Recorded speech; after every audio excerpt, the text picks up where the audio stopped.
and just looking up at the beauty of the stars and the moon, it's, to me, there's nothing better. There's not a greater feeling. I'm like, you know what, my needs are met.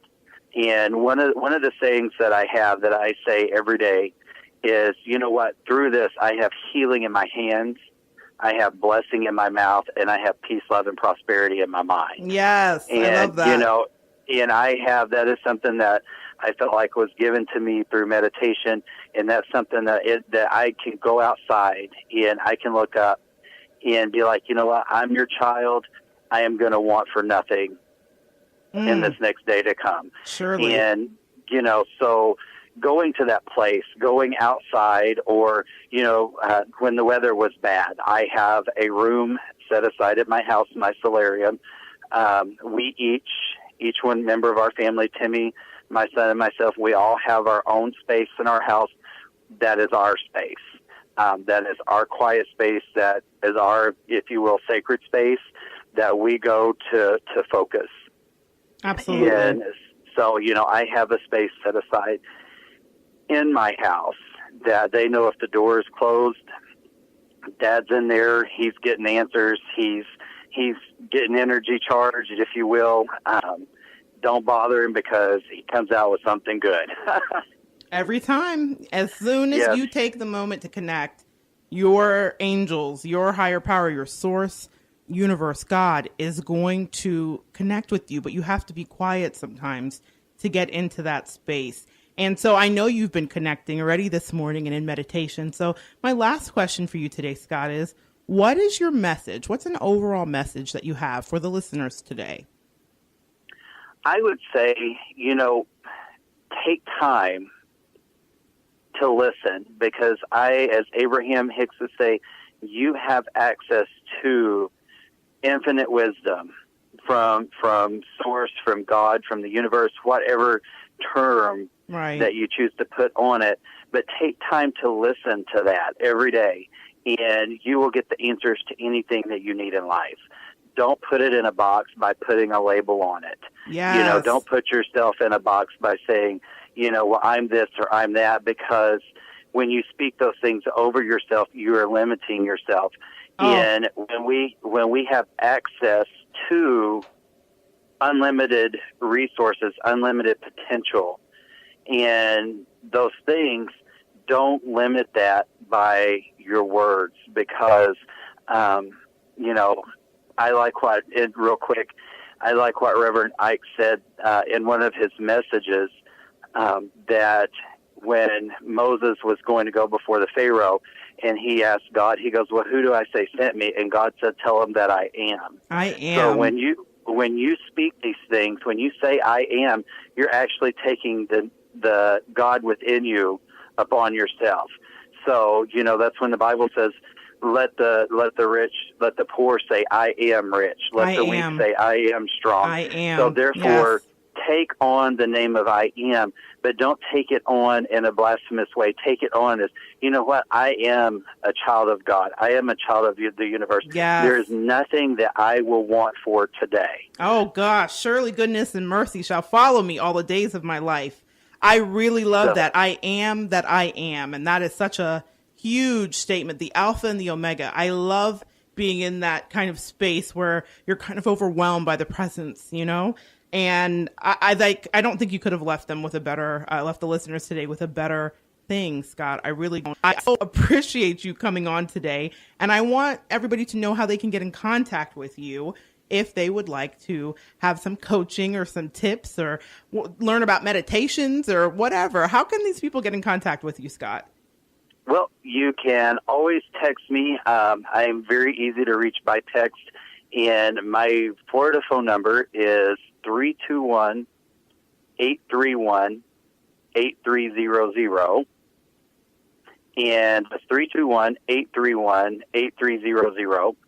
And then my email address is Scott, S-C-O-T-T, Gullidge, my last name, G-U-L-L-E, D as in dog, G-E, the number 1, @gmail.com.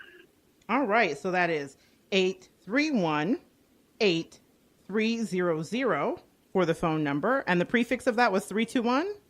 Yes. Okay, so 321-831-8300. And then the email is Scott, SCOTT, Gullege, GULLED as in dog, GE1 at Gmail?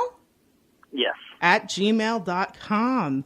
Okay, Scott, thank you so much for joining us today. And I hope that any listeners that have any questions will follow up with Scott or myself here at the station.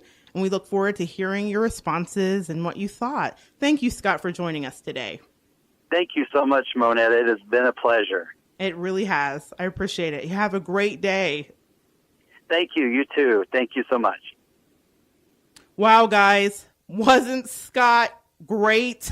I so enjoyed talking to him. I could have talked to him all day. I really thought he had so many wonderful, useful gems. But the one thing that stood out to me here is how he had a glimpse of his destiny.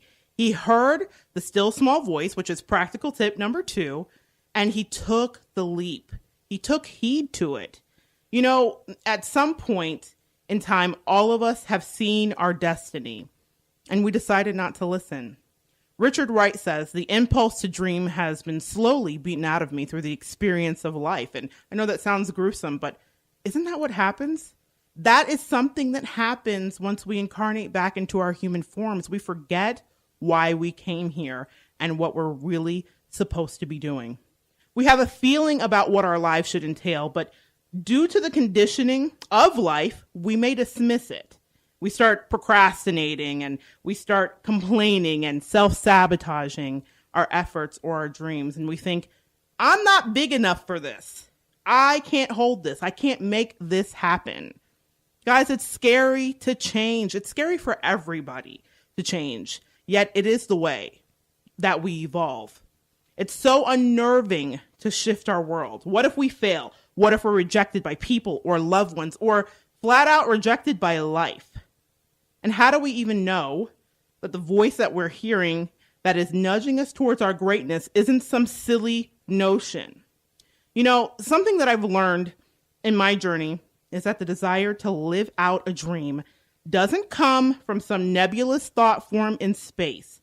That desire or wanting, as Abraham Hicks describes it, is placed in you in order to help you find your true north. We don't want to align with things that are not part of our life mission. So if you've pushed down a dream, no matter how big or small it is, I want you to revisit that dream. I want you to pull it out from under the bed and dust it off and really examine it. What have you told yourself about not being able to make something that you're longing for in your life happen? What narrative has someone else in your life crafted in order to keep you in a certain place? And that can be very insidious, guys. You got to be very careful about that. Why is it that you should not be the victor in your own dream? Now, I want to be real with you. It's not all sunshine and lollipops because, yes, that dream is your still small voice.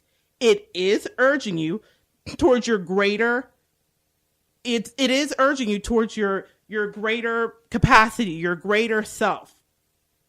You know, you absolutely need to have action. You absolutely need to understand that you are being pushed to being more than who you thought you were being. Your destiny is out there and waiting, but achieving the path to that takes risk. It takes guts and tenacity. You have to be willing to be uncomfortable sometimes. And in order for your dream to come into fruition, you must feed your dream. You have to feed your dream. You cannot expect anyone else to invest into something that you may not be fully invested in yourself. Dreams are expensive. I'm going to say that again. Dreams are expensive. They are costly, but they are the key to your true fulfillment. The first responsibility of feeding the dream comes to the one who actually gives birth to it. To whom much is given, much is required. much is expected. And I know that may seem overwhelming, but the truth is achieving your dream happens in one baby step at a time. Very much like Scott and his family, who had the dream and then changed their screensavers, which I loved, to match the vibration of that dream. Scott didn't say, my dreams are ridiculous. I'm living in the middle of the country, landlocked. Why on earth would I think that I could wake up with an ocean across the street? No, he didn't beat himself up with all of the big questions. He just took one step, and the next step was graciously shown to him. And soon he built up a momentum that was undeniable. And before he knew it, he was carried on an energetic wave that swept him from the plains of the Midwest to the mouth of the sea. This is possible for everyone listening. And it all begins with just listening to that still small voice and taking the leap of faith. So I couldn't have asked for a better guest today. I'm so glad that kind of tied up all of those points and really helped us understand practical tip number 2, hearing the still small voice and taking the leap of faith. It's so important that you figure that out for yourself and that you quiet yourself, as Scott said, and pay attention so that you can know what things are coming up for you. And now, before we get going, very quickly, we're going to take a little bit of time to hear Gabriel's Gab. Gabriel's always talking. He's the angel of communication, protection for mothers, insight and inspiration for writers and artists and creatives of all kinds. Today, he wants you to know a couple of things. First of all, I think it's fantastic. Pay attention to your dreams. I have just shuffled these and pulled this out, and I love when this happens, and it always does. They're so faithful. Pay attention to your dreams. If you're receiving divine guidance while you sleep, even if you don't remember your dreams, the answer is in your unconscious mind. It's being downloaded into your spirit, I say. So when they appear, it's very important that you pay attention to your dreams, just like Scott did. Pay attention to what's happening. The next card is birth. New life, such as a baby, an idea, happy news, or an exciting project blossoms in and around you guys. So that's also tied right into a dream. So if you're hearing that and you're having some unction to do something, that's listening to the still small voice, paying attention to your dreams, believing in the birth and the fact that you're pregnant with something great. And I couldn't have asked for it better. Scott touched on this. You have to be quiet. You have to go to your special place. He talked about his family having designated special places so that they can connect. And the last card is retreat. Block out distractions and spend your quiet time alone so that you can focus on your priorities, so that you can hear the still small voice, so that you can listen and learn how the universe is divinely guiding you to taking your next steps in evolving. I am so glad you guys joined me today, and I just want to remind you that if you're interested in contacting me for a radiant angel, a reading of energy, or a rare session, guys, please feel free to contact me at 321-216-5747. That's 321-216-5747. And let's begin our work.